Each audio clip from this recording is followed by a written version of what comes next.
Hello, folks. Welcome to another live cardboard. Thanks to everyone for coming out. Here we are broadcasting out of the bunker again, using the wonders of dime store green screen technology to make it look like I have my games with me. Um, I just a heads up. I did a couple of remote interviews this week for the podcast, and during one of them, my feed got very laggy. It's just the crappy internet connection I have here in this temporary bunker. So if something goes screwy tonight, it's 100% certain that it's on my end. I knocked the resolution of the video down to 720 from 720 from 1080. We'll see if that helps. Here's hoping. Yeah. Next week, we get the quote for how much the additional renovating to the flooded basement is going to be. We're doing more than just repairing the damage that we had from the flooding. It seemed like a good time to kind of renovate all the stuff down there that we wanted to. Anyway, I'm prepared for the Tigger shock, but what I'm not prepared for is how long it might take to do the whole thing. The contractor spitballed another 3 months. I asked him to go and spitball again. I'll find out more on Monday. Yeah. Well, yeah, that's true. It is dry, and I hope it stays dry for another couple of weeks, because I'm in a couple of weeks I'll be driving out to BC to New Vancouver, New Westminster, to go to BotusCon. So here's hoping there's no snow on that grand highway we call the Coquihalla. Anyway, I think it's an interesting topic tonight. This is always a time of year when I should be starting to make my top 10 lists and things like that for the end of the year. I often forget, and there I am doing them like Christmas Eve. Yeah.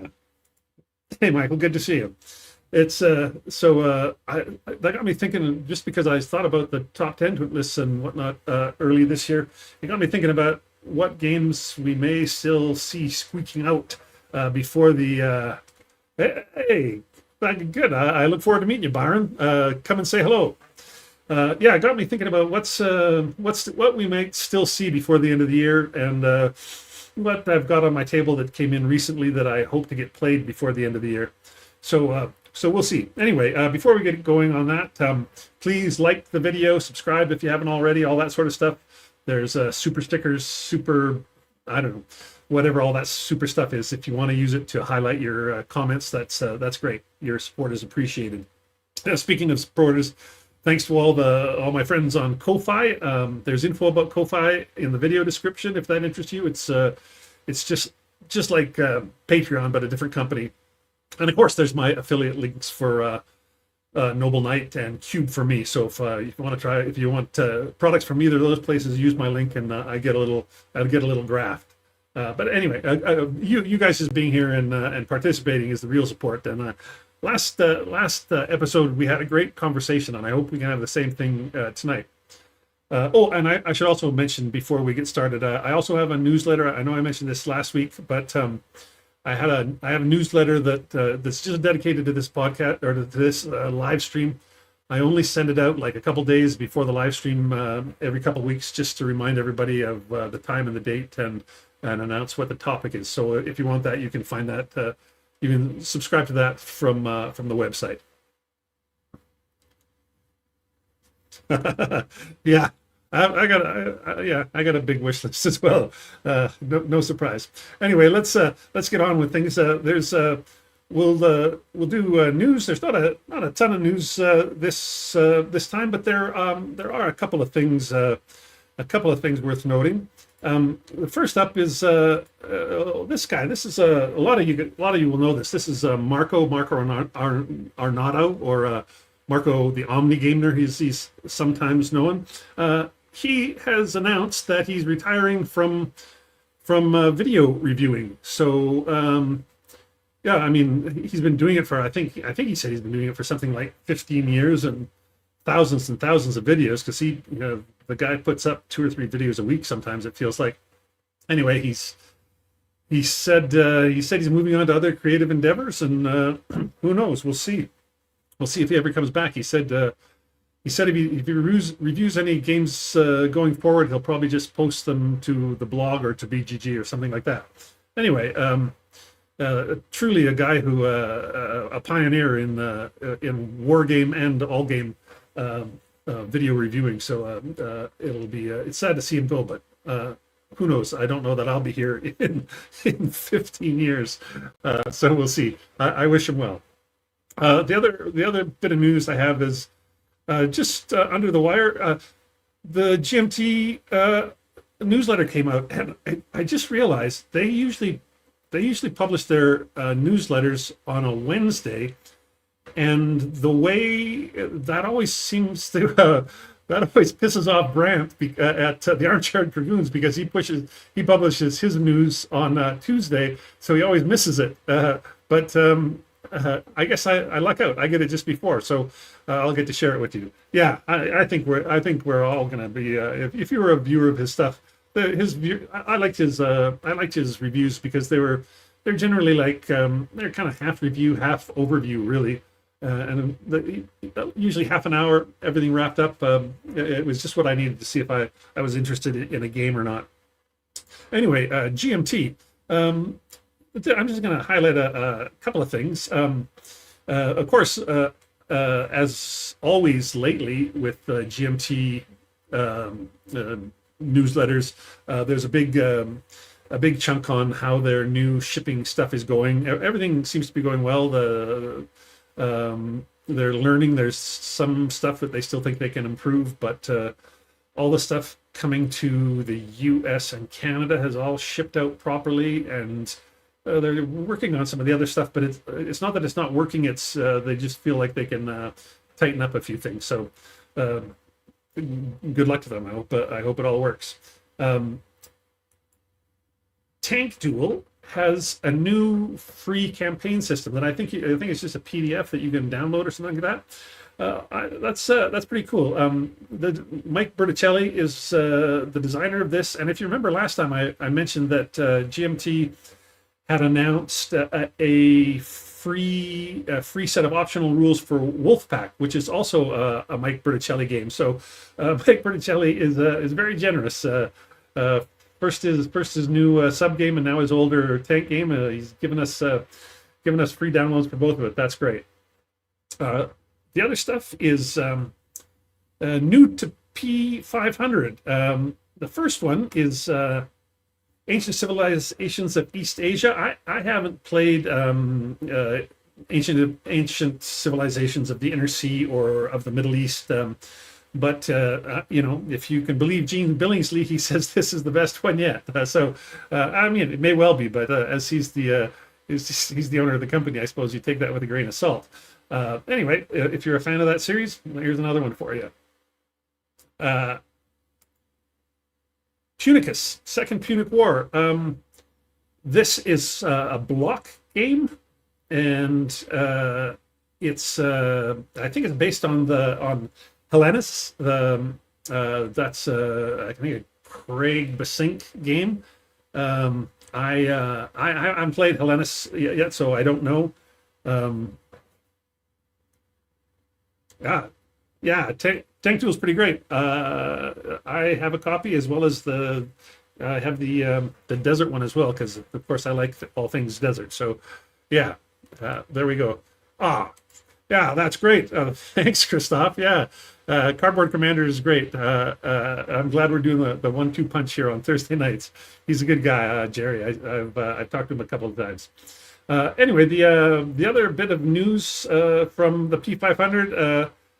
Always a crappy thing when this happens, but they had a removal. They're removing Pascal Toupi's Napoleon in Egypt game, which is too bad. There's not many games on that subject. One came out a couple of years ago from the new company Form Square Games out of England, and that's a great game. I really love it. But I think there was a few people that had been kind of waiting for this and hoping for it. So I'm surprised to see it go. But I hope he finds another publisher for it, because like I said, it's an under game topic.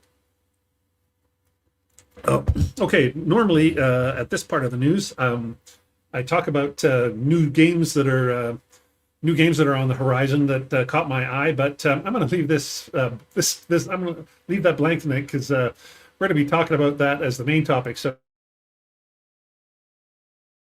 I'll get to those as we hit them.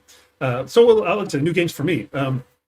As people who come every week or every couple of weeks know, I'm in this temporary location because we had doing a big renovation at our house, and then we had an incident where a plumber had an accident and flooded the basement. And so I moved out of there, and I had to pack up all my games. So I'm in this temporary spot with just like a box of about 6 games that I'm taking with me to BotisCon, and another little 5 or 6 games that I'd grabbed that I didn't pack up. So I don't have much to entertain myself here. So I'm happy to say that I've recently got a few more mostly used games. I bought a box of games from an estate sale, and then I got some used games from Noble Knight when they had their recent international shipping promotion. So I've padded my temporary collection here a bit. So I'll let you know what I got. The first this came in as I'd ordered this, and it just showed up. This is 1812 Albuera second edition. This is from a company called Tactical Workshop. It's a company I've never bought anything from before. It says it uses a card-driven initiative activation system. So I don't know, maybe that means there's a kind of a twist on chit pull using cards. I'm not sure. Anyway, it's the second edition, so hopefully any bugs have been squashed, and it'll be smooth sailing for me. Here's a bunch of the more used ones. This is one of those against the odds annuals from about a decade ago. The reason I grabbed this one is the game Set Europe Ablaze. It's by John Prados, a World War II game about the resistance in France and the Low Countries. And since it was John Prados and not that expensive, I thought it was worth a look. The next three, I hadn't ordered Skirmisher number 4 from M&P, and it's kind of weird.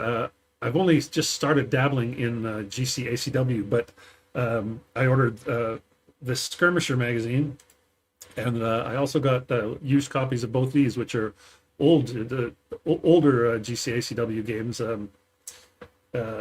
that I don't know, they were at a good price, and I went, I think I'm going to like this system, so I'm gonna grab these. This is an old. This cost me like $5. This is an old S&T magazine. I've always heard good things about this game. The map is very loud and garish, and that puts some folks off. But I can take a loud, garish map if the game's good. So I look forward to trying this out. And like I said, the price was totally right. And then on the other side of the scale, this one had been on my sort of on my wish list for a while. This is an early Christmas gift to myself. This is a victory game. I'm always happy when I grab another victory game for my collection. I've never been disappointed with their stuff. This game is supposed to be a bit more on the complex side, but a terrific game once you get a handle on it. It's 2-player or solo, and I hope to play it 2-player because from what I've read, it's much more playable 2-player, or it's easier to play 2-player. Some of the complexity is learning the solo rules. So all those came from Noble Knight. So thanks Noble Knight for the international shipping, and thanks for anybody who used my link, and I used a bit of store credit to get some of these as well. I also bought a few games, as I said, from an estate sale. This was a game that I never owned back in the day, and I've always wanted it. Partly it's the historical collector side of me. This is kind of known as the first step reduction game. It's a little disputed. There's another game that came out the same year that also had it, but for a lot of people, they talk about this as the first step production game. It's the counters aren't double sided. When a unit gets reduced, you swap out the full strength counter for a lesser strength counter. So they hadn't figured out the double sided counters yet. But anyway, I look forward to trying it. And the other thing is, lately, I don't know, for about the last 2 years, I've just been really interested in the whole Italian campaign. So no problem for me to get that one. This one, I don't know anything about this game except that it's got this great reputation. Like I don't think it's sold very well, but people who do have it seem to really speak highly of it. So yeah, I don't. It's I'm a big fan of World War One stuff as well. So I'm eager to give it a go, but I have no idea what I'm getting myself into. This is one of those ones where I'm just reading comments on BGG and going, Jesus, everybody seems to think this is a real a great game, and that it just didn't sell very well. This is another old one that I've been interested in. Man, that's got to be up there for one of the ugliest one of the ugliest covers ever. That looks like maybe a grade 11 art project or something from somebody who's actually not that great at art. Well, that's interesting you say that, Mike. That won't hurt me because I'm happy with game first. That's what I'm trying to say. If I don't think you have to decide between realism and playability. That's a kind of a false binary, although some games definitely seem to not find a happy balance. But if a game swings over to the game first side, I'm totally fine with that. I like playing games. I got into games before I got into history games, so that's fine. This is another old one where I'd heard a great things from people who'd had it way back in the day. This is like, I don't know, this is like 1990 or something, 1991. There's this, and there's an East Front one as well. So we'll see. I I don't need any more tactical games, but on the other hand, I'm like an addict for them. So there you go. And then a couple of new things came in. The latest Victus, and I'm sure the English translation of the rules are out by now, so I'll be able to give that a go. And my copy of Brief Border Wars 2. I was a big fan of Brief Border Wars 1. I'm glad this came. I'm going to take it with me to BotisCon. Designer Brian Train's going to be there, so I'll get him to play me, and we'll see. We'll watch him school me, I guess, is what's going to happen. I don't even know if that's one's on my list or not tonight, but we'll see if we get to it. That's all all my incoming games. So, but it's nice to get a couple of boxes of used games and a couple of pre-orders, because now that if I can just make some table space, I'll get to play a little bit. Anyway, now let's talk about let's get down to the topic here. I was thinking about, like, what are you hoping is going to be released before the end of the year? What has been released that you're hoping to play before the end of the year? Like I said, like last time, I'm hoping to get a bit of a discussion going on this topic. I'd like to hear from many of you about what you're itching to play.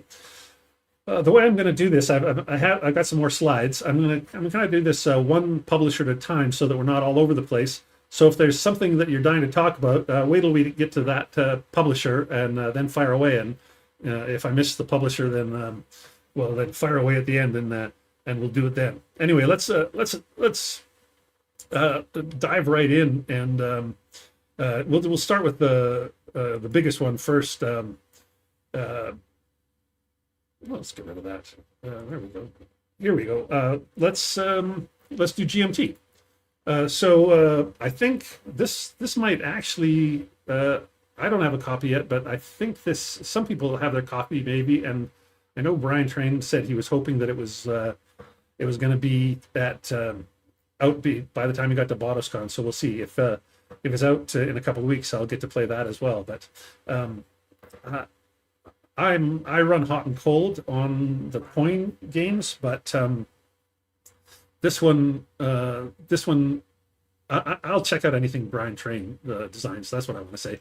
I love I love Brian Train's stuff for sure. Yeah, I've got that one on this list too. Uh, I it might even be, yeah. There we go. It's the next one up on my list. I've pre-ordered this, and I'm totally looking forward to it because it'll just kind of complete my collection. But a lot of people are looking for this, the 20th anniversary, combining Europe and the Mediterranean all in one. And I didn't, I resisted, but I didn't splurge for it. It's interesting. I saw Kai Jensen say that she's really happy with this new cover. This is more the kind of cover that they were hoping for on the original version, which is great. It's a perfectly great cover. But the actual cover for Combat Commander Europe, that's a Roger McGowan cover, and it's got a really interesting history in that the if you can think of it in your mind, I don't have it here, but it's a GI's face. He's kind of looking, and that was the original cover that Roger McGowan had submitted to Avalon Hill for Upfront. That was going to be the cover for Upfront, and to hear Roger McGowan tell the story, Avalon Hill said, "No, we want a German on the cover. German sells." So he went, okay, screw it, and he did the cover that we all know, which is not just a German but an SS German.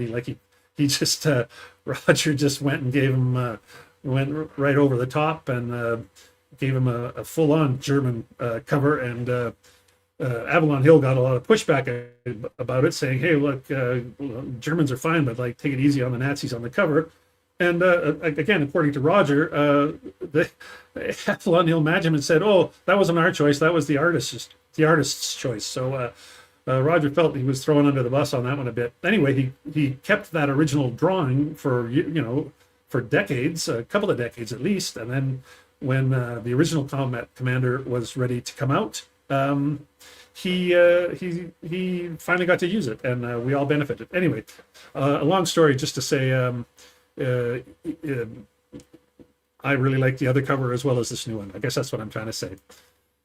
Yeah, I think I'm gonna get it, but that's not a bad. That's not a bad.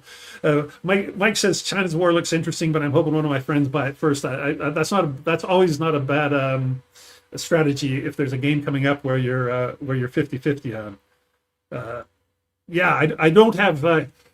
Jonathan Dyer's looking for Hubris and the Combat Commander Minor Nations pack. I didn't have Hubris on my list, and I may regret that. I may wish that. I didn't order it. I may wish I had ordered it. Another one that's just come out is this Cross Bronx Expressway. This is not a war game, of course, but a bit of a social commentary game. I think I've heard some guys complaining that they can't read the Bronx in the title there, and I'm pretty sure the designer would say that's sort of the point. That's the people who do that sort of tagging don't expect suburban white guys to be able to grok what they're up to. Anyway, I think it's going to be an interesting game. I haven't ordered it. I can't order everything, but I look forward to seeing it and playing it. This one, I definitely ordered. This isn't out yet. This is Italy 43, Mark Simich's next Zoc Bond game, for lack of a better title. This, of course, this is the American side of the Journey Up the Boot. So I'm really hoping that he comes out with with another Italy 43 that has the Commonwealth, has the Canadian and the Brits going up the other side of the boot, and getting to Ortona and whatnot. Hey, good to see you. I hope you had a good show tonight. Yeah, yeah. Kai, Kai, Kai talked about how she really likes that new cover and how that it's something similar, something more similar to what they had originally talked about when the game came out. So who knows? It's I think they're both great covers, and it's not a bad thing to get a new cover on the big new package, so that it's not mistaken on the shelves for this for the single game.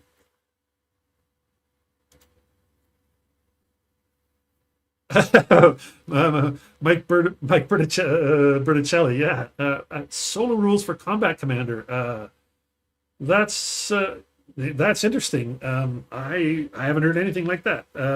But yeah, I'm sure there's a ton of people who would love a great solo system for Combat Commander. Such a popular game. Uh, this is the next. This is Seljuk. This is the next Levian campaign game. And I don't buy, like Coin, I don't buy all the Levian campaign games, but I, I don't know if I would have bought this one had I not interviewed Justin Facino, the designer, a couple of years ago when he was still working on this. And man, the guy was so enthusiastic and such a great interview, such an interesting guy to talk to. It was it made me he made me interested in buying this game. Or I didn't pre-order it, but I thought, oh, maybe I'll just get it next time I get down to Hanford. But maybe I should have pre-ordered it because who knows when I'll next get down to Hanford. That could be a ways away. Who knows? Um, and this might be the last one I have on this list for GMT. I'm just going by the seat of my pants here because I didn't make notes on all of these. This, if you haven't heard about it, this is like so if you haven't played Unconditional Surrender, that's a like a grand strategic World War II in Europe game, and from what I understand, this is a much smaller game that just does the West, and I don't even know if it does the full West all the way to Berlin or not. I'm not sure. But they're saying it's a same system and a quicker and smaller. And I think if you go on the GMT P500 page, I think like the P500 price for this is like 25 dollars US or something like that. And the MSRP is only going to be 37 or something. So if you've always wondered about unconditional surrender, this might be a way to break the ice for you. Okay, this may be the last. We'll see. We might be on to Compass next. Yes, here we go. Well, this is one. I think I talked about this last time. This is one that just came in, and one that I'm really hoping I can get on the table sooner rather than later.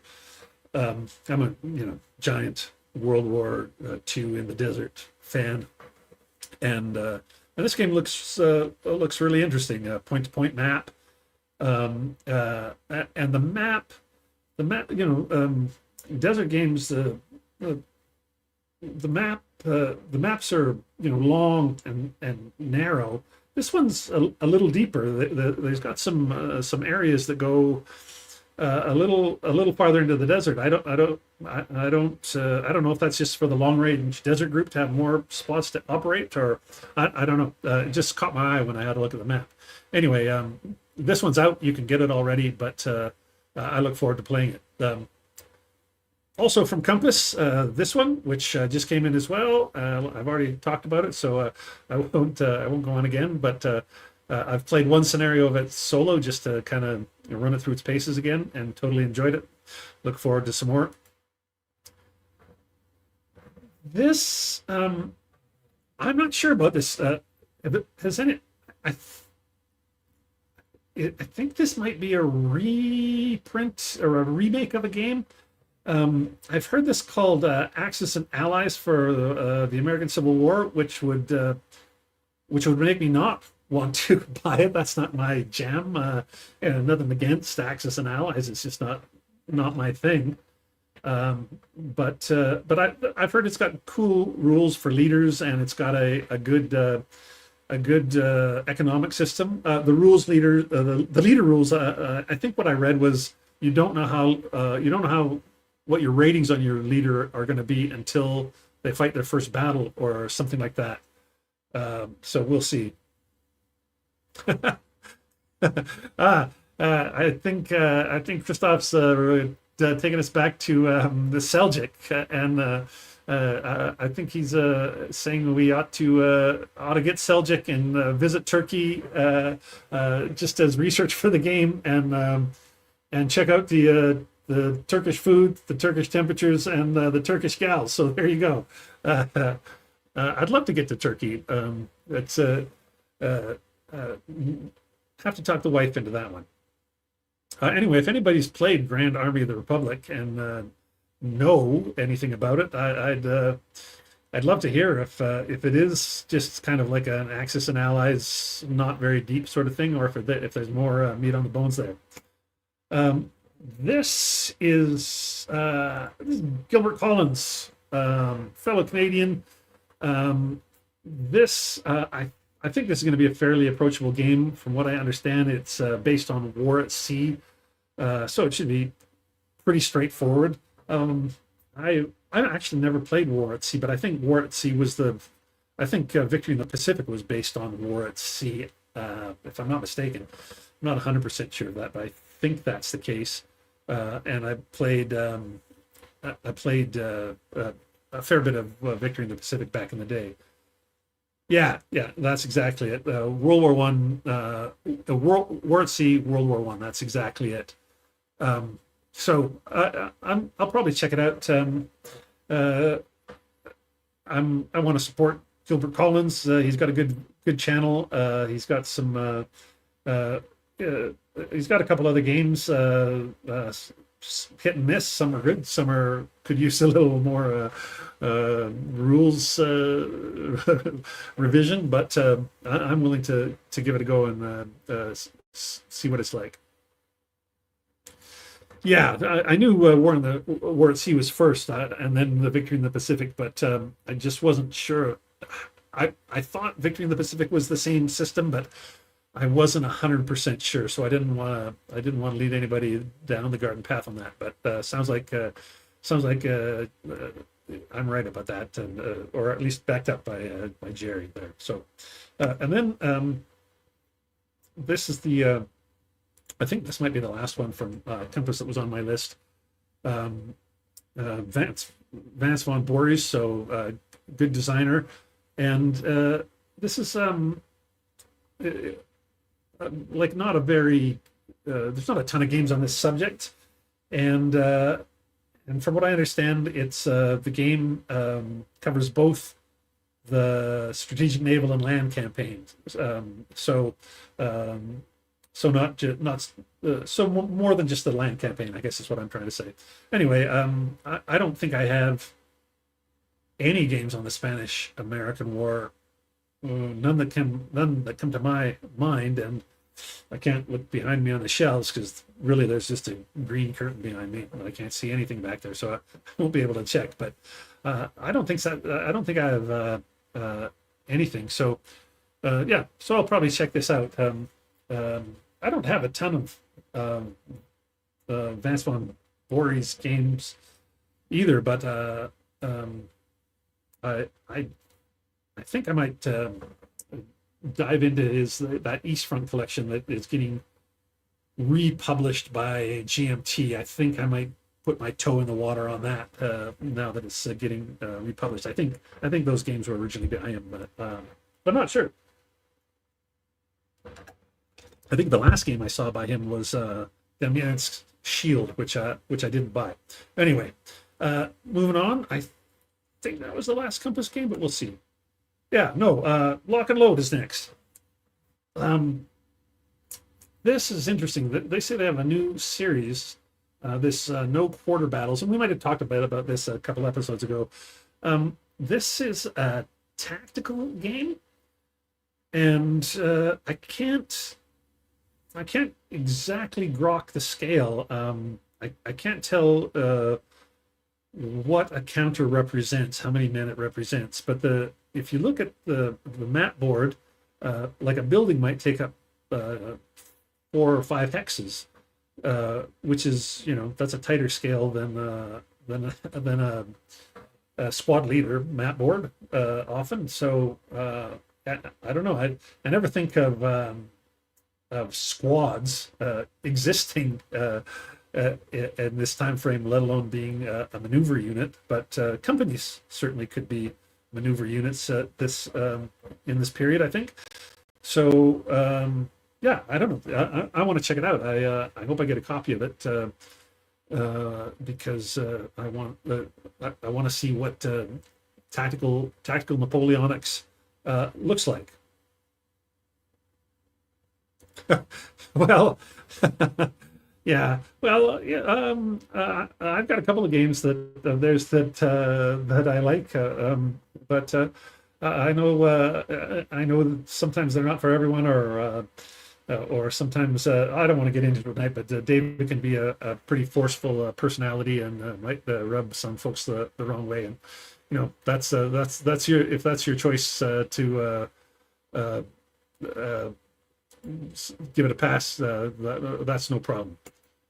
My good buddies, Revolution. I've already got this one. I just have it here because I haven't got it. I haven't got it played yet. I have played one scenario from it, but I haven't got the whole thing done, and I just put it on this list because it's one of those ones that I'm itching to play before the end of the year, and I do have it here with me, so I might actually get a chance to do it.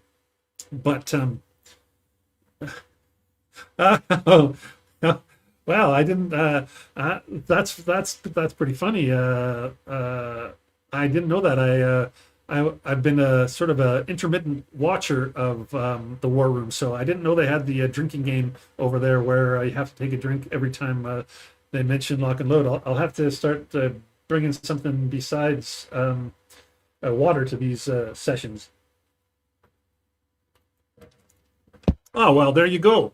Um, uh, Fantastic. So it's the opposite for Christoph. He's a big lock and load fan. That's good to hear. Yeah, VUCA. I'm a giant. Yeah, good to see you tonight, Mike. Thanks for stopping in. VUCA, yeah, for sure. I'm a giant fan of VUCA as well. Anyway, there's a couple of new things coming out from Revolution. This is I'm not going to get this. No, nothing against it, but it's a solo game. It's a Mike Ranella game who had been doing a great series of Area Impulse 2-player games, and then including his fantastic 2-player Stalingrad game. And then he went, oh, I'll make a 1-player Stalingrad game, and it was I think it was the best-selling game Revolution's ever had, and it sold like hotcakes. And so then he made the one in the Pacific. I can't remember, Manila. Maybe it was Manila. And now he's got this one coming out. I know this is going to be a big seller. There's people who are giant fans of that series, and I'm really happy for Revolution and for Mike Ranella for having for big hits on their hands. Not my thing. If I'm going to play solitaire games, I tend to play 2-player games solitaire. But I get it. There's a big audience for these. The only thing that pisses me off is Mike seems to have quit making 2-player games now that he's on this solo game bandwagon. I know he's making more money. He's making more royalties, so I can't blame him. But I sure wish he'd pop out another 2-player game sometime soon, so that he doesn't leave his old fans like me hanging in the wind here. And then this is the other game from Revolution, Tank Schlacht. I think this is the second game. The Death of an Army was the first one. so a new series. This this is the game. This will be a game about. Yeah, I don't know. This is all I've seen the cover. I haven't seen anything else. But it has an early tank there, but they're just showing you that was part of this battle at Cambrai. It's not. This isn't. And even with the name Tank Schlock, I'm pretty sure this isn't going to be a game about tanks. I'm pretty sure this is going to be the same scale as their Death in the Army game, which is great. Oh wow, more details coming in about the war rooms. Starts at 10 o'clock at night. They start with coffee for their first hour, and then start doing lock and load with alcohol after the first hour. So there you go. Yeah, well there you go. And lock and load is a good company. So yeah, I've got a handful of their games that I really like, and they donated a couple games to me that I've been able to give away as giveaways as well for on the podcast or other places. So I appreciate that as well. Anyway, I really liked Death of an Army. Death of an Army. I think that's what that first one was called. So I look forward to seeing this one if I am correct that this is the second one in the series. Hollenspiel. This is I won't get this whole the whole time. Well, a battle furious, bloody, repulsive, crimson, gory, boisterous, manly, rough, fierce, unmerciful, and hostile. What this is a collection of all 9 of their Shields and Swords games in Shields and Swords games in one box, and so you don't have to buy them all. I don't even think they're selling them all individually after this. Well, maybe they are. Who knows? But it's if you've ever wanted to kind of get into that system, you can get it all in one box. Yeah. Now, it was a very good show. Are those guys going on to do something else? I haven't kind of kept up with the whole story of that, but I think they might morph into something else. But maybe I'm confusing them with somebody else.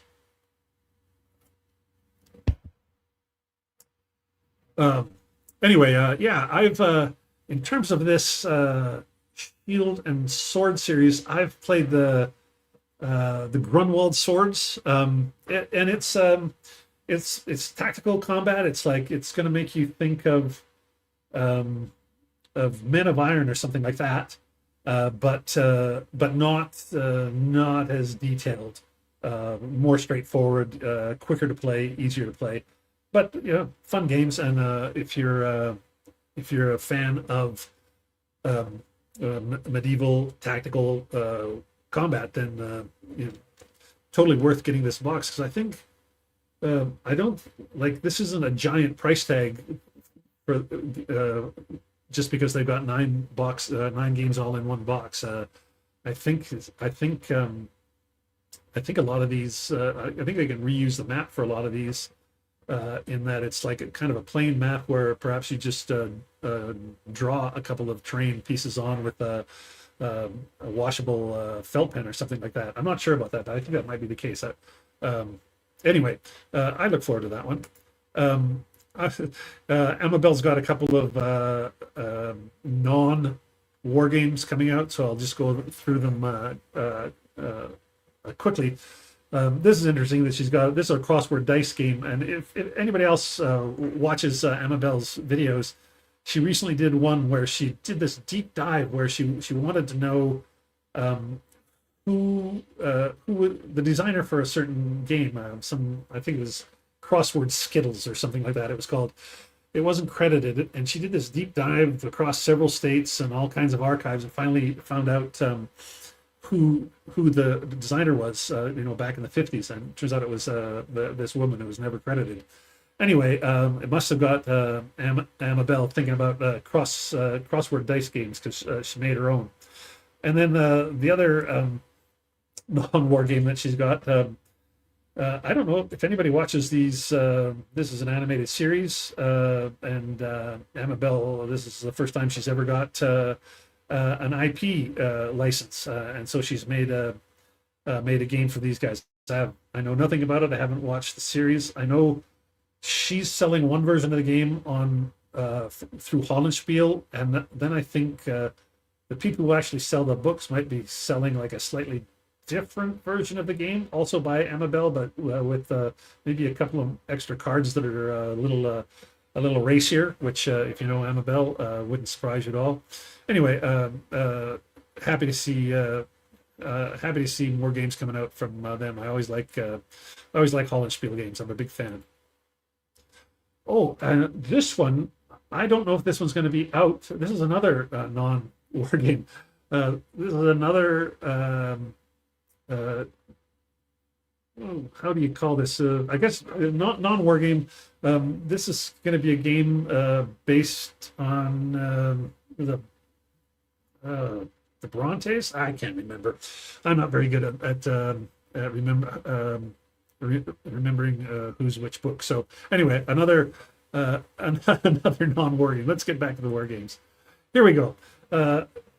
This is if you haven't heard of these guys, this is Neva War Games, which is basically this Spaniard named Jose Neva. I just interviewed him the other day, and I'll have that interview out on the podcast in not in October's podcast, which is coming out shortly, but in November's podcast. Anyway, he's got this new company called Neva War Games, and he's got two games coming out. This Iwo Jima, which is a solitaire game. There we go. Persuasion was Jane Austen's final complete novel. Thank you, Jonathan. I'm constantly mixing up the Brontes and the Austens. So shoot me. But I suppose I should read it. Anyway, he's got the Iwo Jima and this Sea of Steel. The Iwo Jima is a solitaire game, obviously on taking the island. So you're going to play as the Americans because there's not much for the Japanese to do but react as a bot. And then this Sea of Steel game, I think this is more of a you can play from like 2 to 4, maybe even to 6 in this. This is going to be a Columbus Voyage type game. So this is where you get your cultural oppression on, I guess. I don't know. I have no idea. I did look at this a bit. This is a multiplayer game, and there are factions that are the indigenous people that get discovered in air quotes. So the conquered do get agency in these games. Anyway, is Cardboard Commander, is that the P&P version of the Iwo Jima? I look forward to seeing it. Anyway, the interesting thing about that you can't tell from these two boxes for the Iwo Jima and Sea and Steel is the boxes are, yeah. So it was the Iwo Jima game that he played. The boxes for these are about 2/3 of the size of what you think of as a normal bookcase size box. They're they're not. I got big hands. I'm 6'6", but they're not much longer than my hand. They're like maybe that tall. If you're running out of shelf space, these games might be for you. You'll get more details later when I interview Jose, but he's got these two games on pre-order right now, and he's got about 10 more that are in the pipeline, and he's got this P300 system where he's trying to gauge interest to guide him into which ones to produce next. And his games come in, he's got basically 3 different series of games, a skirmish game, a line game, and this bigger one. And basically the dimension, the height and width of the box, the boxes are all the same, but the depth of the boxes get bigger and bigger for the bigger games. But for his main games, he says he rates them as about a what like a an intermediate complexity. So he doesn't have any like big bruisers or anything like that. But they're not. He's not putting out just because they're small boxes doesn't mean that they are light games. These should be intermediate games. At least the ones that maybe the skirmish series are a little lighter, but the center range of his games should be good, decent intermediate games. I think that's it. I don't think I put any of his new games in here. Um, somebody was talking about MMP. So, yeah, MMP's got a few things coming out. I think my copy of this is just got delivered today, and I haven't got to the post office. The latest ASL journal. I know there's not a lot of you guys are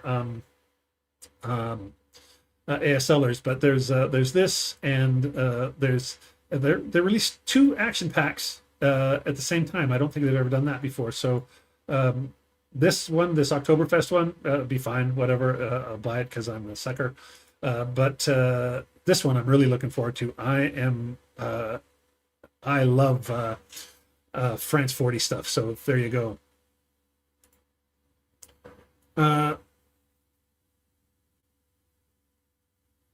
Yeah,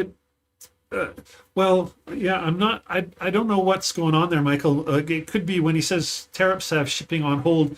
The MFP may be meaning that shipping from maybe they still have some stuff that was being shipped from China. I don't know, because they had right when the whole tariff thing hit, MMP was just in the process of trying to move their printing to China. Because the American printing had just gotten too expensive and the prices had gotten out of hand for them. So I don't know if this new line of battle game is printed in the States or China. That it makes me think if they say the tariffs have something to do with it, then it makes me think at least something in that box is coming from China. But it sucks that things are slowed up because of that. Yeah, I'm still all in ASL. I haven't backtracked to do ASL starter kit at all. I know it's totally a blast, but I've been playing ASL since '85, so I can't go back. I'm too old to go. It's hard enough learning new games to try and unlearn a game just to learn a new version of it. I don't think I could do it. So. But kudos. I know it's a more streamlined system. I think there might be a couple other MMP things in here. No, maybe not. Yeah, this is Legion. Yeah. I I I I like the Legion games that I have. I totally like. But I have to say, I sometimes have trouble getting information out of Legion. I've emailed Randy Lean a few times and never got a response. If you go to the Legion webpage and click on the link for the latest newsletter, it shows you a newsletter from 2023. It's funny because as far as I know, Randy Lean recently retired, and leading up to his retirement, the word was he was going to have all kinds of time to spend on his hobby and his side hustle, but I think he's just as busy away from Legion as he ever was. I'm not trying to cast any shade on him. I'm just frustrated that I can't kind of make a connection with that company because, well, for one thing, they're the home of Kim Kanger, the designer Kim Kanger, who is one of my all-time favorite designers. He's one of those designers who is a great designer and also is a fantastic graphic artist and does all his own map boards and counters. Yeah, well, there we go. Yeah, it's easier to teach ASLK to a new player for sure. I totally get it, lad. But I also maintain that ASL, the rule book is incredibly daunting, and it's very hard to learn on your own, like many of us did. But it's actually it's not a hard game to teach and not a hard game to learn. That rule book it looks big, but it's just a giant book of, like, you can do anything in ASL, and there's a rule for whatever you might want to do, but you don't need all those rules at any one time. The sequence of play is pretty straightforward. So anyway, yeah, I know if somebody wants to learn ASL, they want to learn starter kit first, and if that's the way they want to go, good on them. If somebody comes to me and says they want to learn, and I'll jump them right into ASL and make sure they can swim. Well, there you go. I'm glad I wasn't casting shade on Randy. If he had some health issues, Jonathan, that's totally understandable. I'm not. I know a lot of people are anxious. There's games that have been on their list as pending for a long time that people are anxious to get. I'm not somebody who's looking to try and hurry them up or get anything out the door. I just wish I could get more information out of them. About the only thing I get is a thread on BGG, and that's all I see. Hey Tim, thanks for dropping by. Nice to see you. I don't know that I've seen your name here before. Thanks for coming. Anyway, this I don't know anything about this game, but another fall of the Reich game, fall of Berlin game is fine with me. This one I already have, and I only put it up here because I don't have it with me. I wish I had it with me. This uses a variation on. It just came out like a couple months ago. It uses basically the Blind Swords chip pull system. Not exactly. It's based maybe more on the any cost nets from what I understand, but. I just love Blind Swords. I'll play that system anytime. So I popped this one in there because I want to play this game, and because I wanted to show some love to Legion as well. There's no Kim Kanger game for me to pimp right now. This Log and Load's Blood and Fury. I haven't played that yet. David Heath said he was going to send me a copy, but then the Canadian postal strike happened, and those plans he held up. And then when the postal strike ended, he never sent it. So maybe he still will. Who knows? I don't get a lot of promo copies. The Revolution is good about giving me one every once in a while, and GMT does every once in a while, but not a ton. But the tricky thing when you're in my spot is when a publisher says, "Don't worry, I'm going to send you one," then you don't back the Kickstarter, and then if they don't send it to you, you've missed out. And so if I really want a game, I really want it badly, I don't even mention it as a possibility as a promo copy, because I'll just buy it to make sure that I get it, because I've been burned and not get a game that way for sure.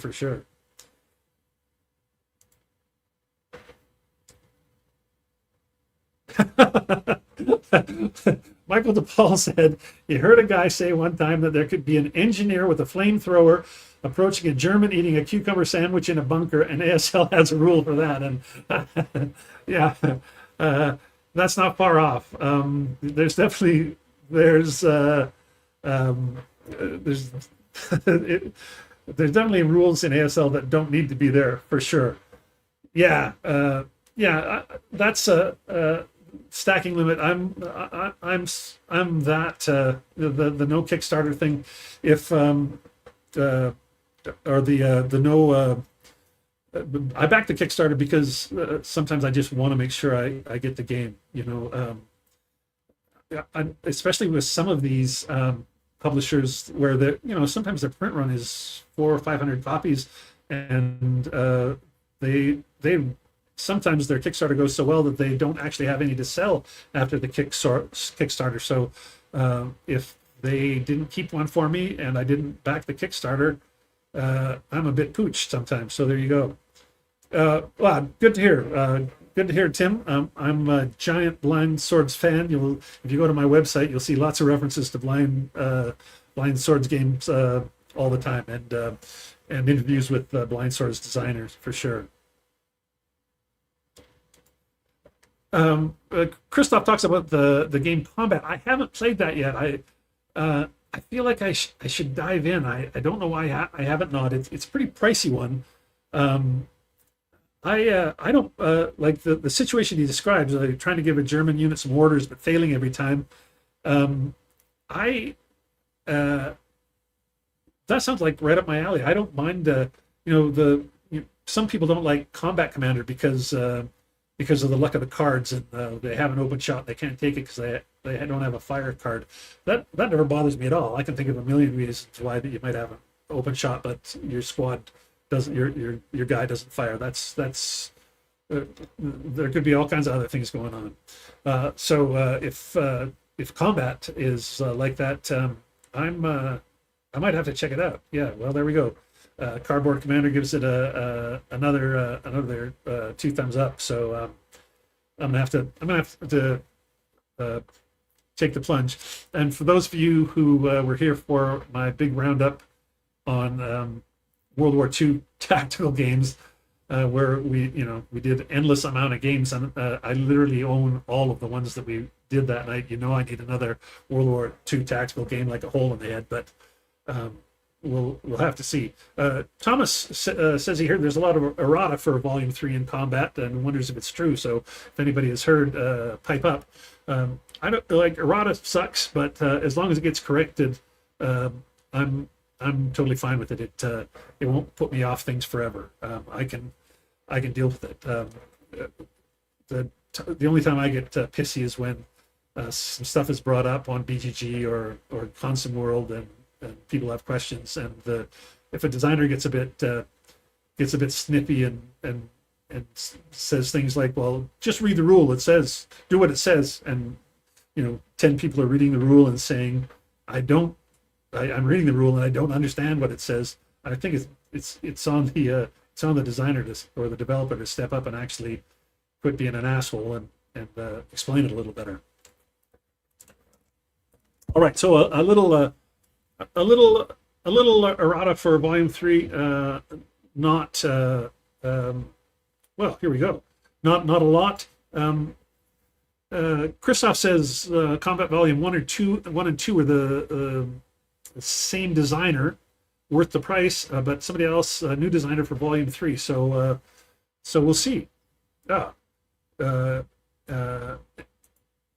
says 2 more volumes planned.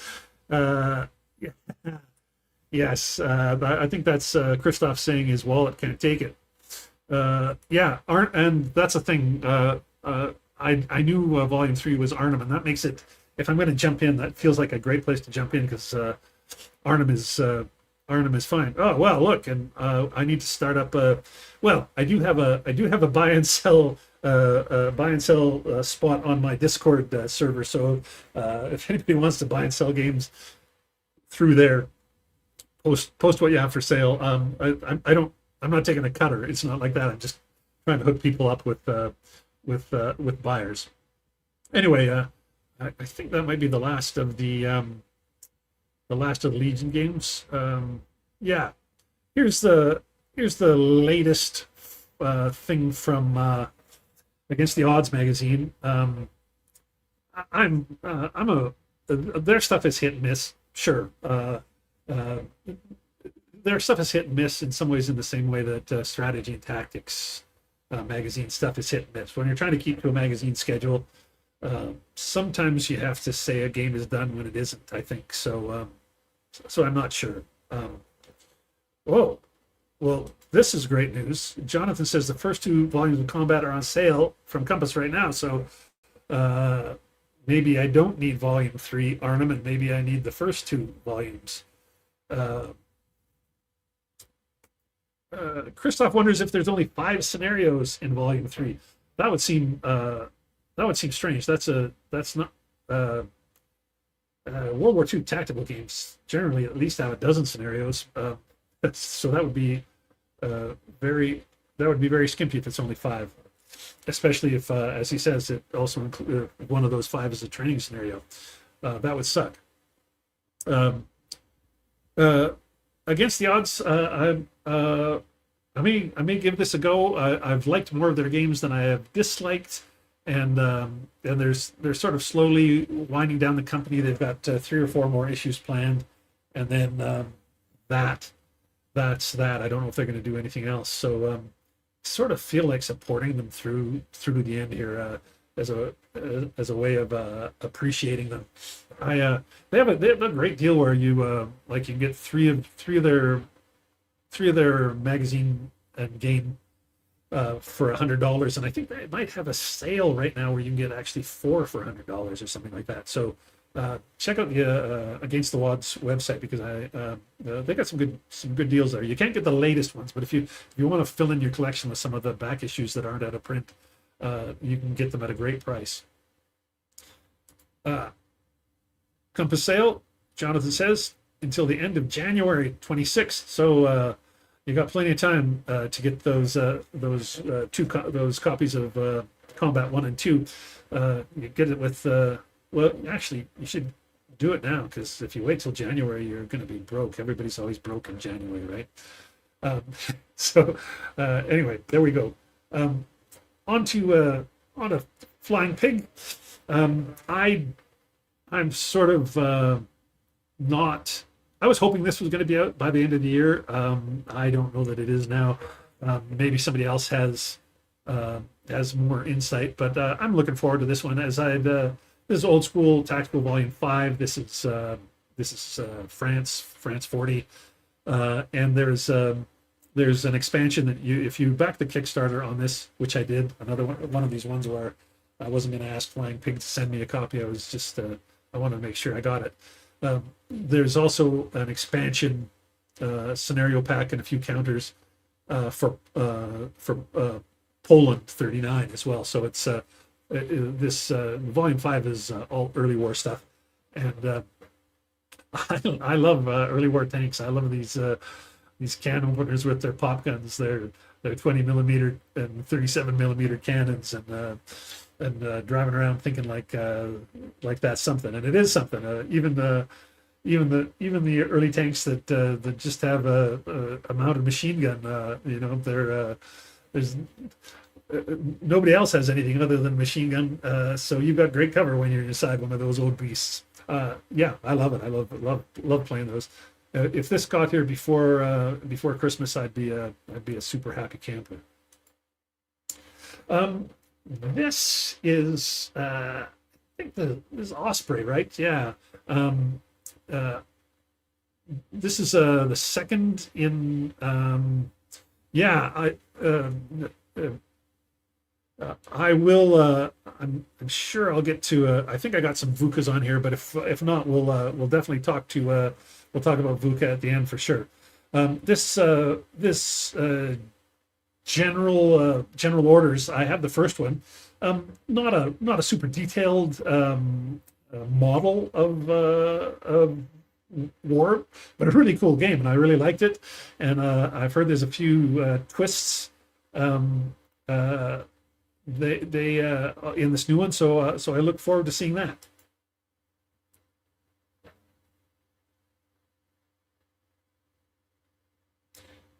Well, Christoph, I wonder which genius game designer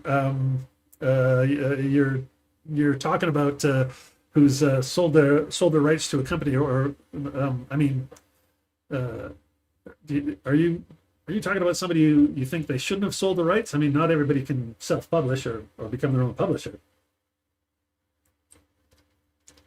You'll get back to me on that, I'm sure. Anyway, I look forward to seeing this general orders.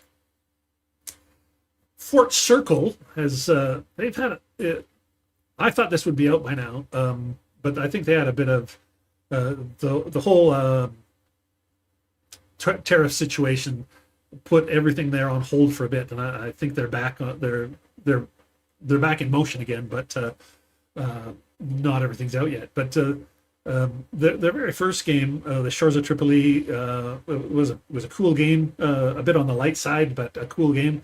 This is the same system, but this one's supposed to have a bit more meat on the bones. So I totally look forward to checking this out. The other thing about the Fort Circle games is they do really deluxe components, beautiful wood bits, and not just mounted boards, but really nicely mounted boards.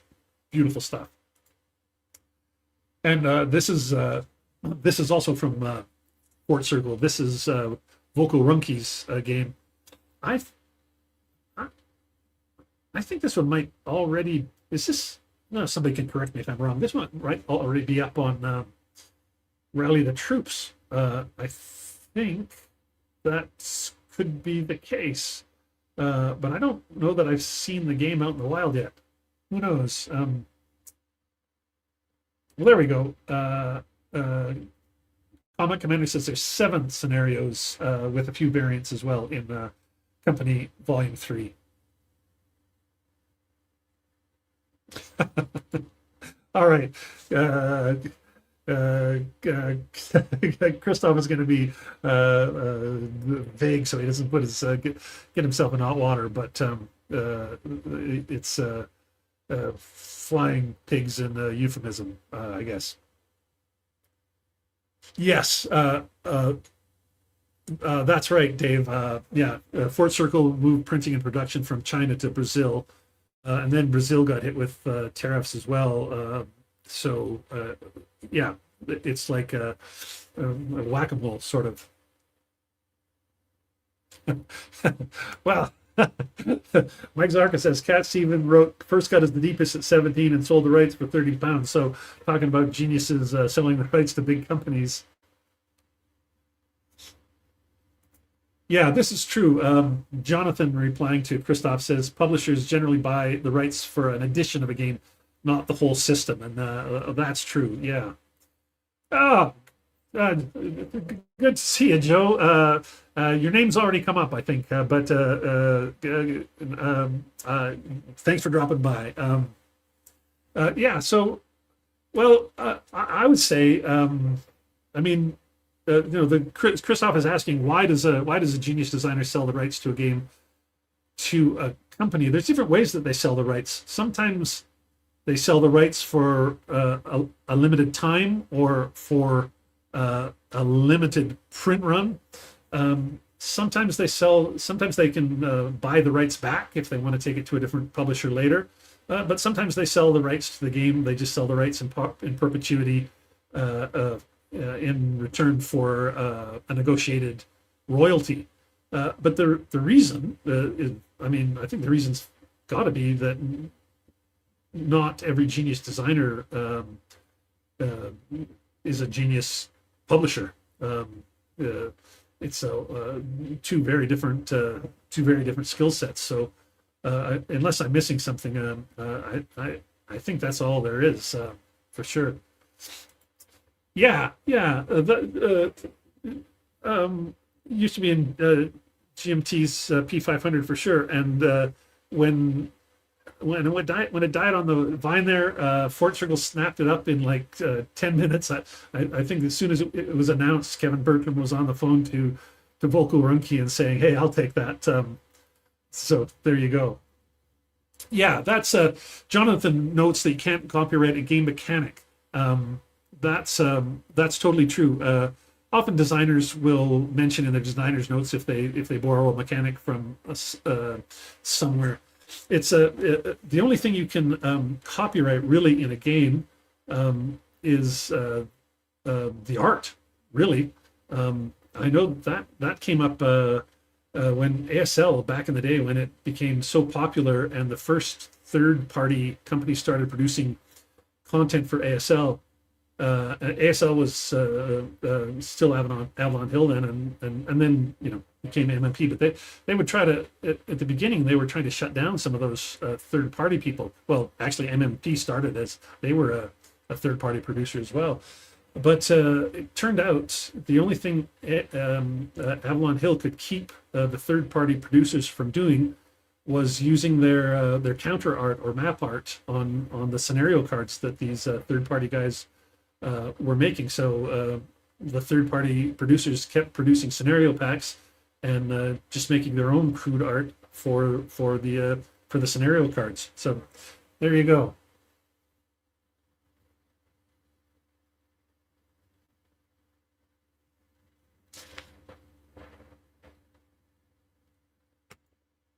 Uh,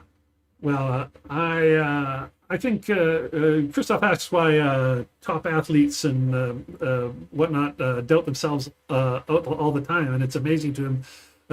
And he asks why. I wonder if that self doubt is something that drives them to be the top athletes. That could be part and parcel of the same thing.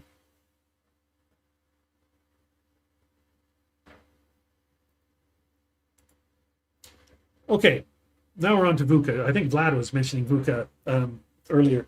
I think this one is available for order against the Iron Ring. This is I can't remember the designer's name, Japanese designer, um, but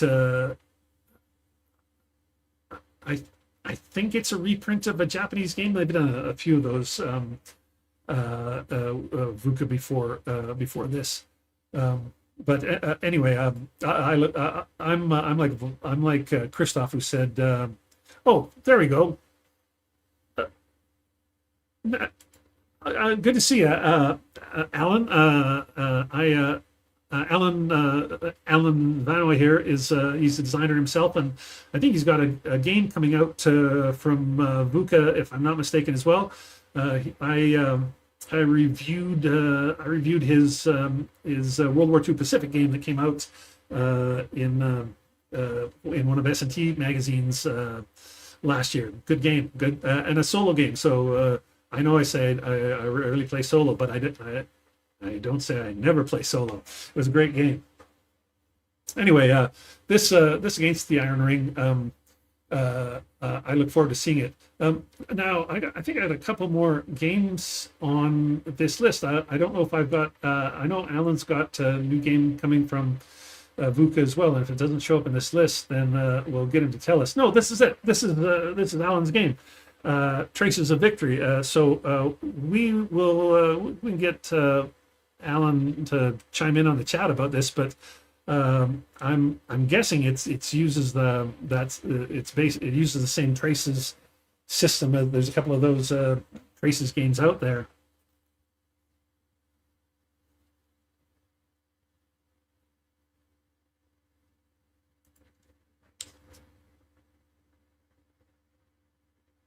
Yeah, yeah. I think Mike is right about you could use the commands and colors mechanic and call it something different.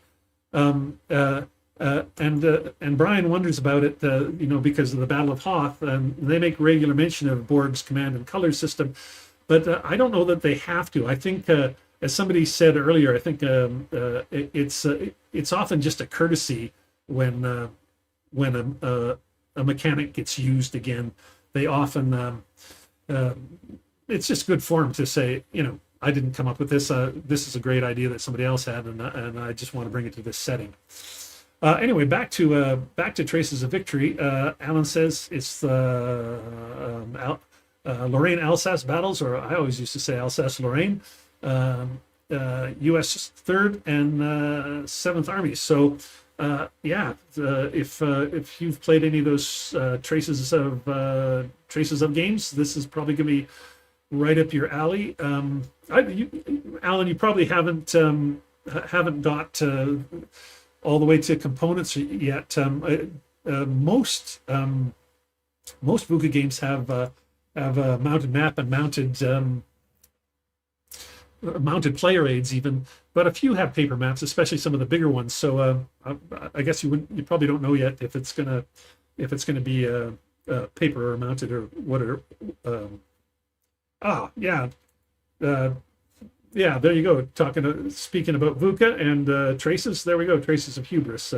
another one in the series, the most recent one of the series. I have it on my I have it in my packed up games. I haven't played it yet. I look forward to it.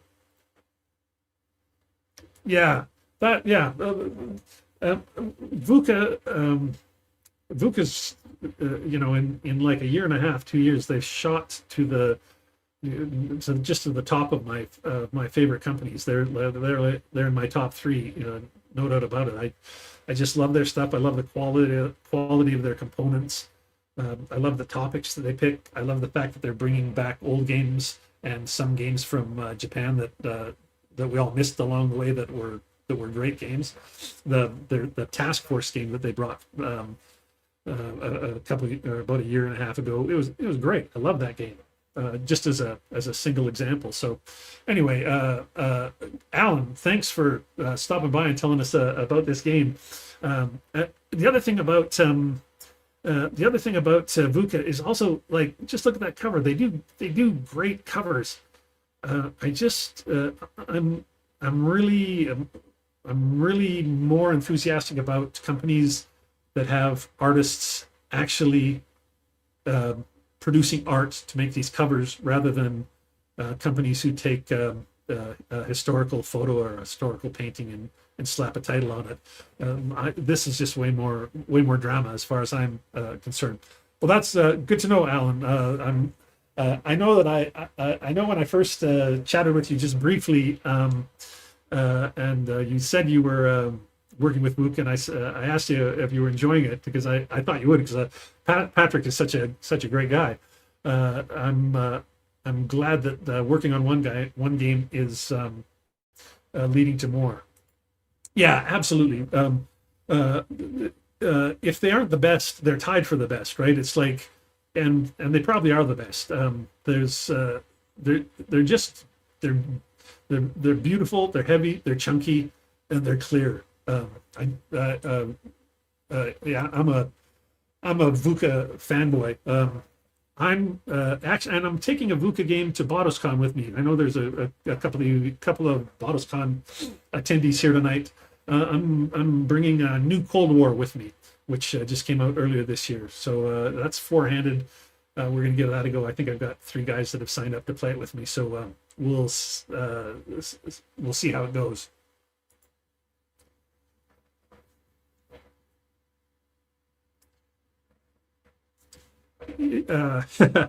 Yeah, it's interesting. There's not many publishers. Christoph's talking about publishers that have designers working for them rather than just kind of cooperating with designers. There's not. It doesn't happen much anymore where any publishers actually have designers on staff anymore. The old Avalon Hill SPI way.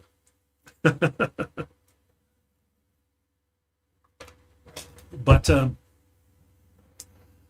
it on the other hand, back in those days, those guys could make a living being staff designers in those companies, and it's pretty hard to make a living as a game designer these days. So that's the you got to take the crunchy with the smooth, I guess. Yeah, I should post a link to that to the 3 guys that are playing the game with me, because I've only played it once solo to teach myself it, but it would be great if everybody's watched Joe's video before we played, because I think they're all newbies to the game. At BotosCon, when you're asking for players, you can say newbies, or you can ask for prepared first-time players, meaning you're asking them to at least have read the PDF of the rule book, which is what I've asked for. But watching a good video like Joe's on it would be great. I look forward to it. It's a really cool game. This is one somebody else, maybe it was Vlad, talked about this earlier. This is interesting. Modern Tactics, and this is Shane Logan. So this will be Shane Logan, which is that's the old school tactical guy, right? and this, I think this would be his first game for VUCA. So it's taking a. I'm sure this is a completely different system than his old school tactical stuff, and bringing it over to VUCA. I'll be interested to see it. Uh, I probably will check this game out, not because I'm interested in games on Afghanistan, but because I'm interested in seeing what Shane Logan does. I think he's an interesting designer and worth checking out. So I'll check this game out, despite not being a huge Afghanistan fan. Well, that's interesting. So Jonathan says that from his understanding, this new modern tactics, Afghanistan plays very closely to old school tacticals. So that's interesting if that's the case, because you sort of feel like when you have a system like ASL or OST or any of those that they work great for World War II. They work great through Korea maybe, but at some point, I wonder if they still work great anywhere from sort of Vietnam on. I mean, maybe it does. I'm not saying it doesn't, but I just always sort of think you need, once we start to have basically first jets and then helicopters impacting the battlefield. I sort of feel like those World War II systems, you need a whole new set of rules. Byron says that the Afghanistan game models civilians in the game, which is pretty rare for war games. Indeed, it's super rare. Not even ASL does that. Well, I shouldn't say that. I remember one scenario of ASL where where the victory conditions had to do with capturing the Queen of the Netherlands, who was on the run or something. So she's theoretically a civilian, but it's not a big part of the system. Anyway, that's really interesting, Byron. If they found a way to do that, that's pretty cool.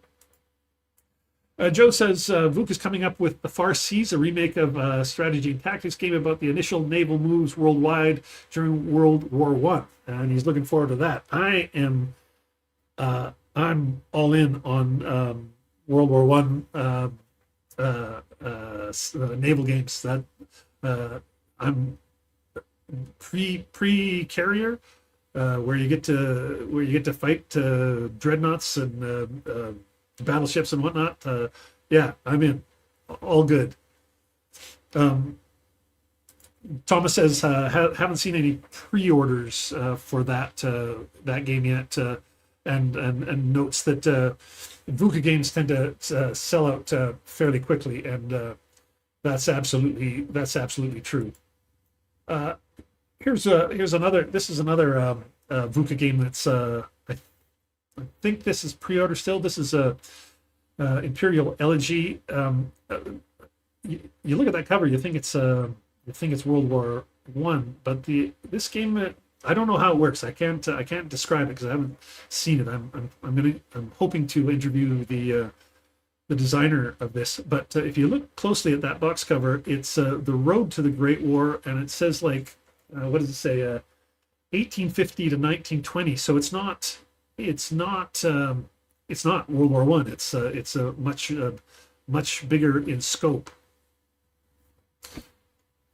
There we go. Getting back to that refugees, Jonathan points out 5 weeks to the Rhine from modern war, modeled refugees, and had counters representing huddled masses, which is right on and sad at the same time. Anyway, this Imperial Elegy game. It makes it the time period. There was a game that came out last year called Arabian Catastrophe, something like that. I can't remember the name of the title. Small newish publisher that was set in the same time period. It's a three-handed CDG about the Hashemites, the Saudis, and the can't remember the third one. Three main groups that were fighting for about 70 years to see who was going to end up sort of the kings of the Arabian Peninsula. And of course, it ends up being the Saudis, as we know. But in that game, it starts like 30 years before World War II, World War One. World War One happens in the middle part of the game, and it's kind of a sideline, and then the game goes on for another like 15 years after World War One. I think these games where World War One is just is a bit like it's kind of like the slideshow. Yeah, that's it. Not Arabian catastrophe, Arabian struggle and catastrophe games. Yeah, yeah. It was my it was my favorite game that year for sure. That and one other, I had two games tied as my favorite games, but that was definitely one of them. And for a three-player game, they're rare, right? It's great to have a three-player game when, especially if you're somebody who goes to, if you have a local game club and stuff. There's so often you end up with somebody who's a third wheel, and to have a great game like that, whether that plays in a couple hours and is a three-hander, is yeah, just fantastic. Well, there you go. I can't say that I went to the high school with the owners of any game companies. Oh, I have known the owner of our local game store here that everybody knows about, the Sentry Box. I've known Gord since day one of his shop. So since he was a wholesaler some 40 years ago. So that's as close as I get to publishing greatness. This one is out. I just wanted to put it in because I'm kind of a big fan of Three Crowns Games out of Sweden. They've got if you go to their website, they've got a few things that are on the burner that are, but there's no notice as to when they're going to come out. If there's, I couldn't find anything that they said was likely to come out this fall. So probably everything's coming out in 2026. But I wanted to mention them because they don't get a lot of run, and I love their games. Their chip, not all of their games, but they've got these giant lines where there's like a dozen games, and they're chit pull games, playable in a lot of them are playable in 3 or 4 hours, maybe is the bigger ones 7 or 8 hours or something like that.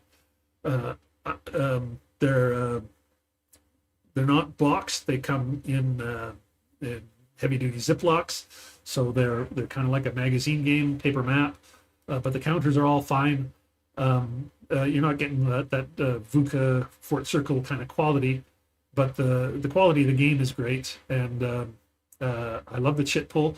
And the other thing that this whole series has, each of these games, they have random events tables, but the random events that come up are like each turn of the game has its own random events table. It might only have like 4 different things that are possibilities, but it's very cool. It's lovely to see a random events table that's not the same six things all game long for 12 or 15 turns. Anyway, three Crown Games out of Sweden. You can order them to direct. I was in Montreal a couple of years ago. They've got a great store there. I think it's called Le Valet de Cour, and they had them on the shelves. So if you're out in Eastern Canada, you can buy them in Montreal. Yeah, it's funny when I was putting this. Mike Zarka says it's staggering how much stuff is being published, and when I was putting these slides together and looking at websites and seeing what was coming out, I was thinking about all this stuff that's coming out now. So like fourth quarter of a single year, this is like 10 times as much stuff as came out in all of 1977, say, when I was first starting gaming. or even even 1987. There was Avalon, by then Avalon Hill might have been doing 6 games a year or something like that, and S&T was doing 6 issues, but still, it's like that's in a year, right?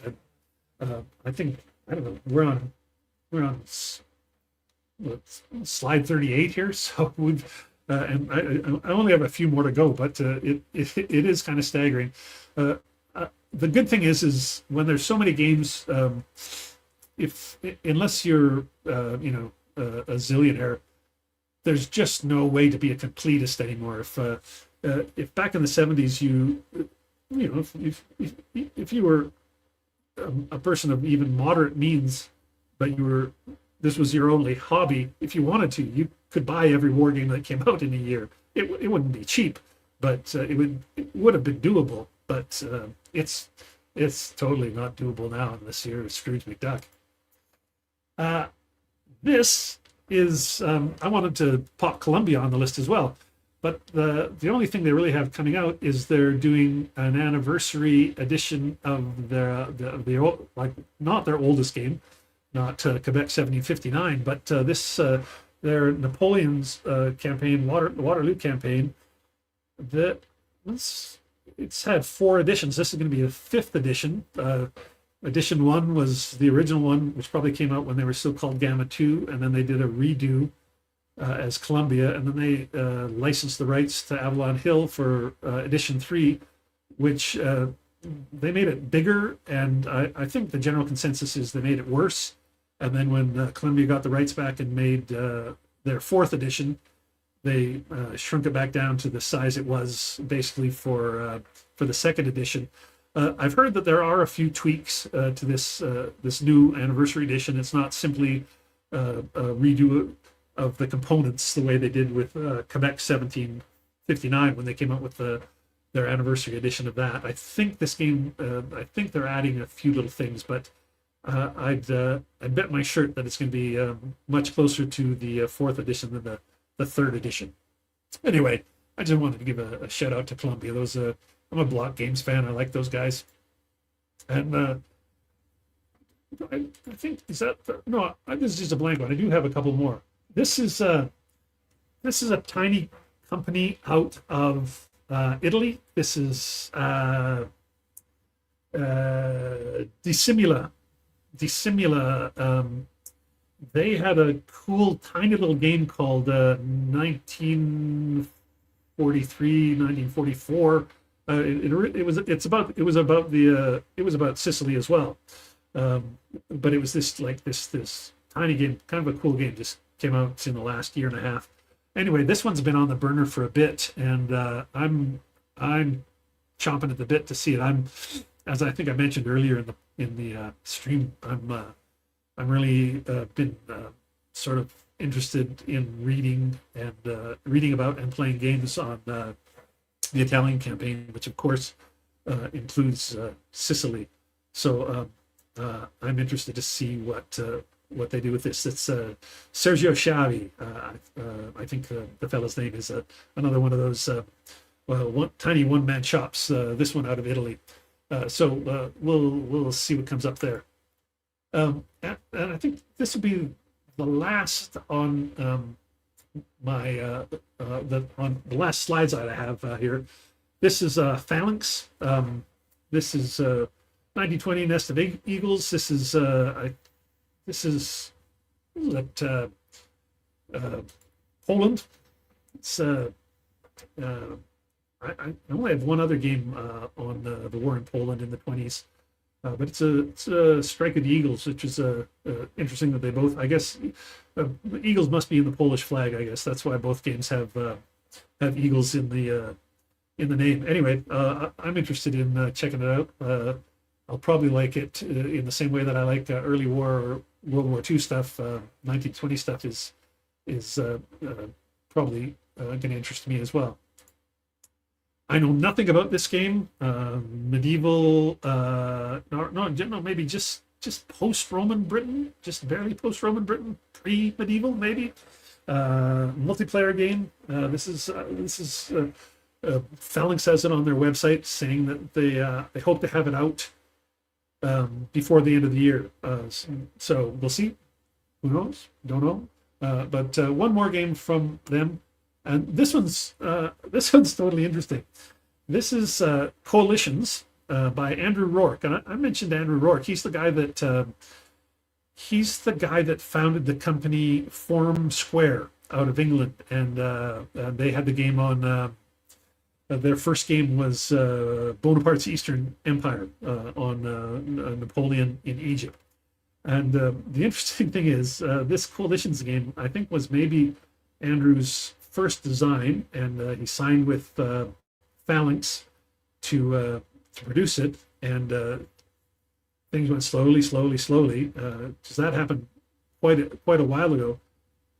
So he finished, basically, he designed, he submitted this game, and then, while he's been waiting for this to come out, he designed his own, not just the Eastern Empires game, but he's designed that one and two more that have been published, and he's got two more that are I think ready to be ordered. Anyway, he designed three, published three, set up his own company. He did all that after designing this Coalitions, but before Phalanx has managed to get Coalitions out. Now, I have no idea why it took so long, but it's just a guess. But I'm thinking maybe Andrew decided to set up his own publishing house because he found the process of working with an established company just too slow. I mean, when you can set up your own company and publish three games, and you're still waiting for one to be published by somebody else, that's pretty amazing. Yeah, well, there you go. Yeah, Joe says he backed Coalitions 3 years ago, and yeah, it's apparently it's on its way now. I think I read that as well, that it's actually in transit. But it's just I don't know, maybe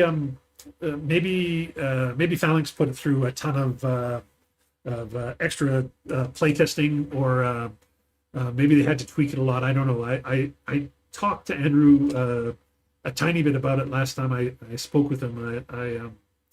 I interviewed him on my podcast, not on the channel here, but really good guy. And when we were talking after the interview, I think the subject came up, and he didn't tell me much about it, but he did say that he designed it and he'd signed off on it, and for him, as far as he knew at the time, it was still in the pipeline, but he had no idea when it was coming out. So I guess now is when it's coming out. Anyway, I think that's all I think that's all I have. Yeah, that's my list for the night. But that's pretty good. We got through 44 44 games, 43. There was one blank slide. That's a lot of games that are coming out either by the end of the year or like in January, February next year.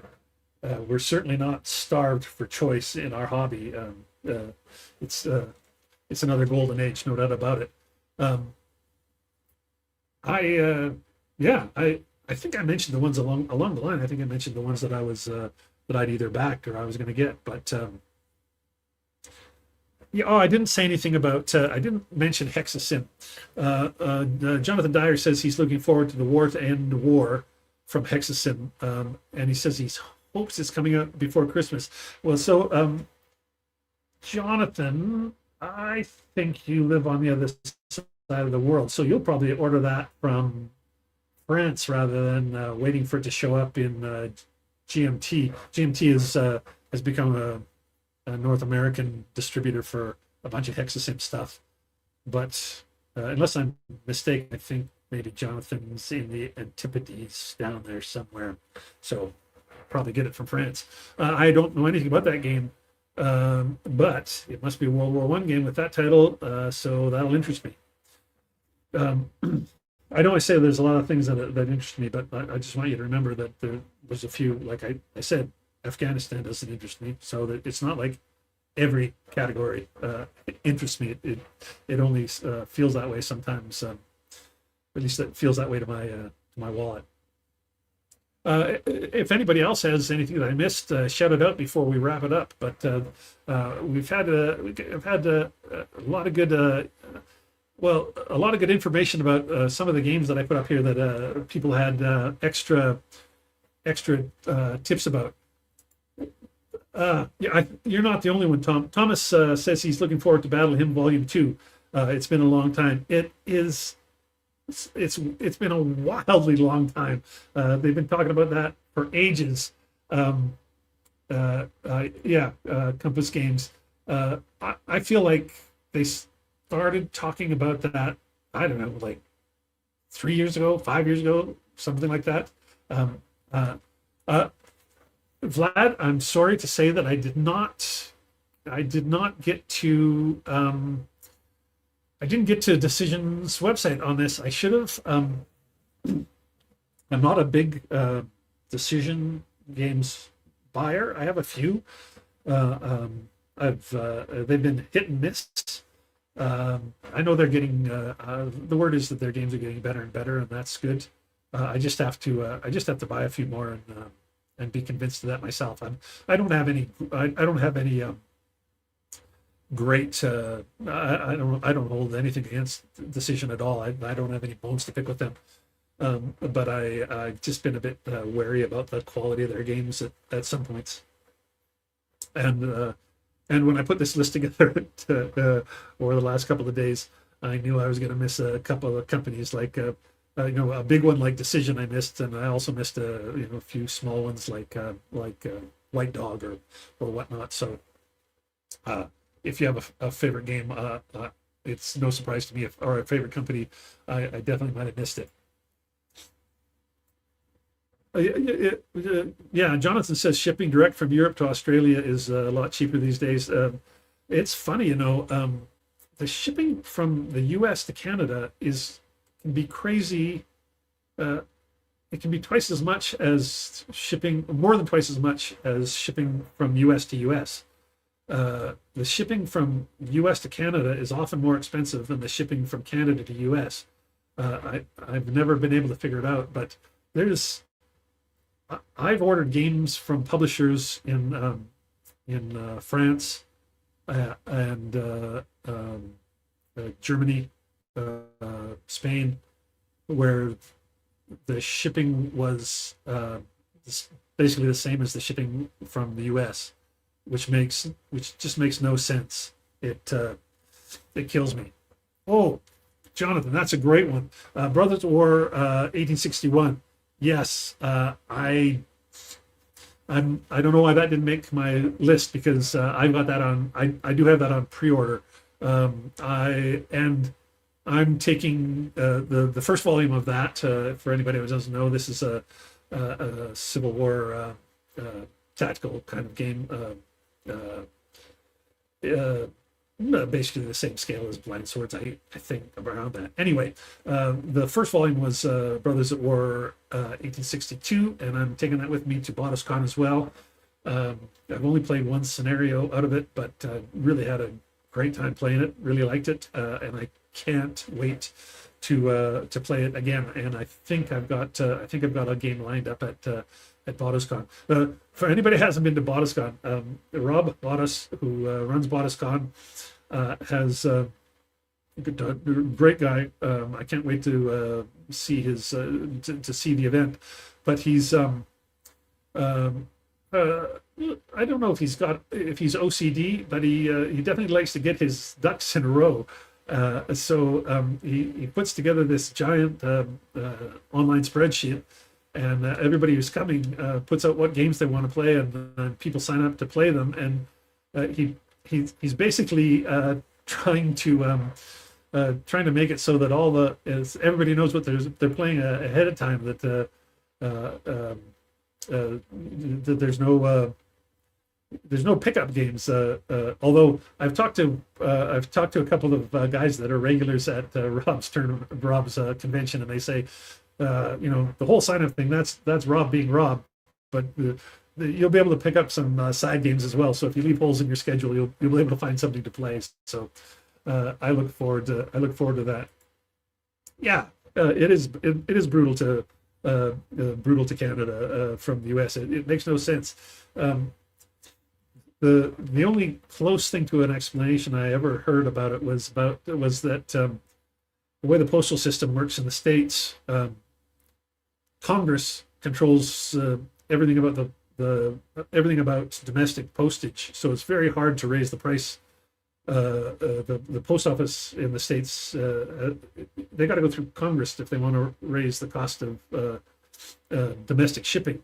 But Congress has no say over international shipping. So when they can't make enough money on the domestic shipping, they charge more for their international shipping.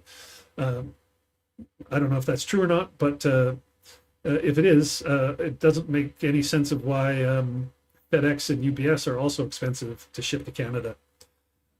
It sucks, but that's the way it goes. Yeah, that's yeah. Chip pull, chip pull with a built-in timer. I can't remember the timer mechanism, but that sounds familiar. And I didn't know that it was the same designer as Burning Banners. That's really cool.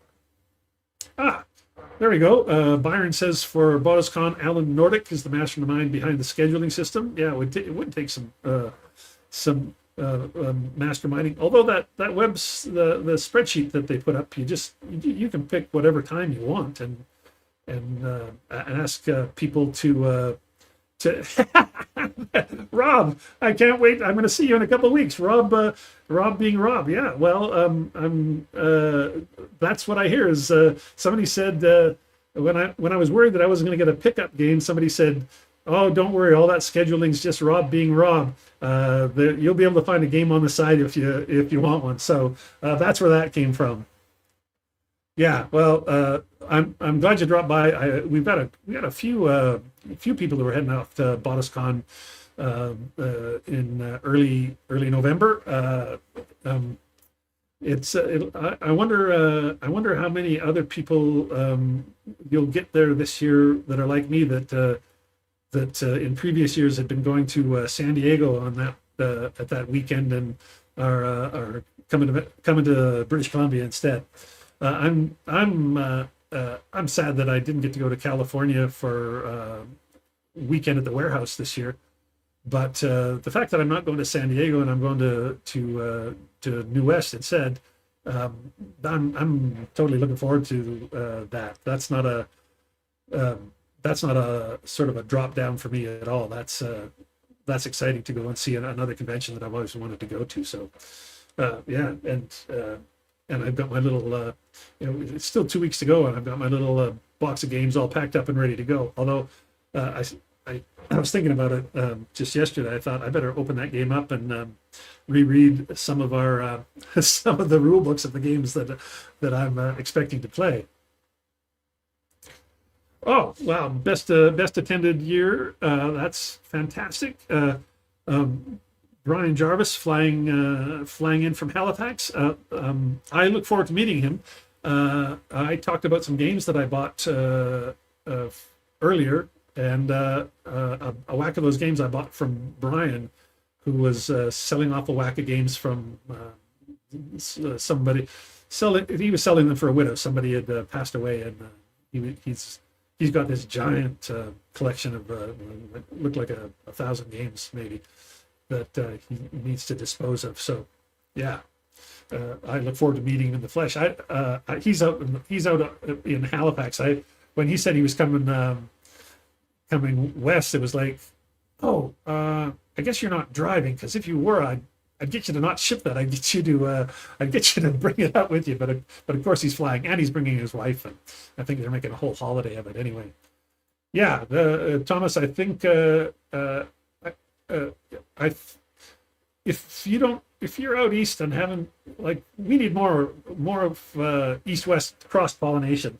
In the last 3 or 4 years, I've spent holidays in Halifax and PEI one year, and then Montreal and Quebec City the next. And I think it's I think it's good for us Westerners to get out east, and it's it's good for it's good for Easterners. But when I say Easterners, mostly I mean it's good for people in Toronto to get the hell out of Toronto and see some of the rest of the country, either direction they go. Yeah, Dave, he's got it's just a whack that list. I think I bought 6 or 8 games from him, and I would have bought more. But there was that list of games that he's got for sale is long, and there's a lot of titles of games there that I didn't recognize, and I feel like I could do a really deep dive into trying to find what's on that list that might interest me that I've never heard of before, or or if I look up a title and go, oh, that game, I totally forgot about it. So yeah, I'd check it out.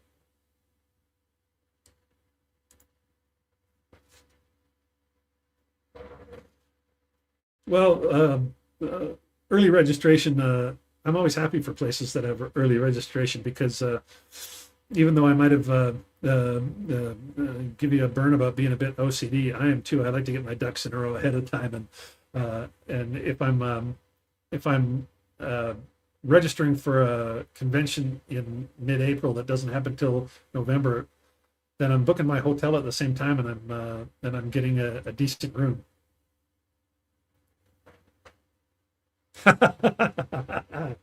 Yeah, there you go. Um, it's There's this misconception that Westerners don't like Eastern Canadians. It's not true. We just don't really like Toronto.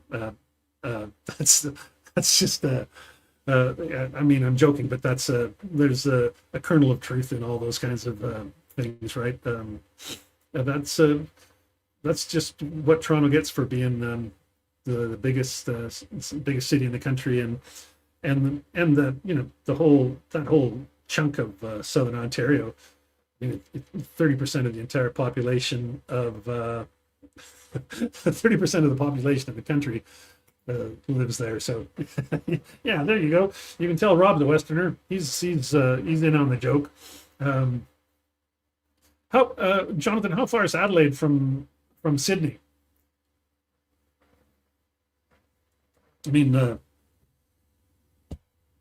can drive to Toronto, and if I go hard at it, I think I can do it in 3 days, maybe a little longer. It's actually quicker to drive through the states, but I don't go through the states while the current administration is down there. So I'd have to go up.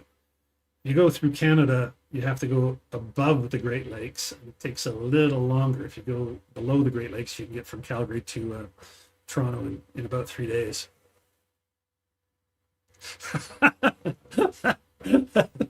Yeah, you could be right, Thomas.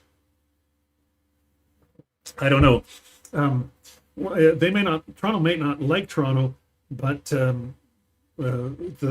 think the thing that rubs other Canadians the wrong way sometimes is Toronto seems to only be interested in Toronto, and the rest of us are all busy working on that thing about being good Canadians who are interested in the whole country. Um, but I don't know. I got a lot of good Toronto friends. I'm just burning their butts here. Yeah, and the other thing is, I'm not a good Canadian. I see Thomas has a Blue Jays avatar there for beside his name. Uh, I started watching baseball before there was Blue Jays. Blue Jays didn't come around until '77. I was a Dodgers fan long before then. I used to watch the Dodgers with my grandpa. He was a big Dodgers fan. So I'm I'm like one of the 10 guys in Canada not cheering for Toronto.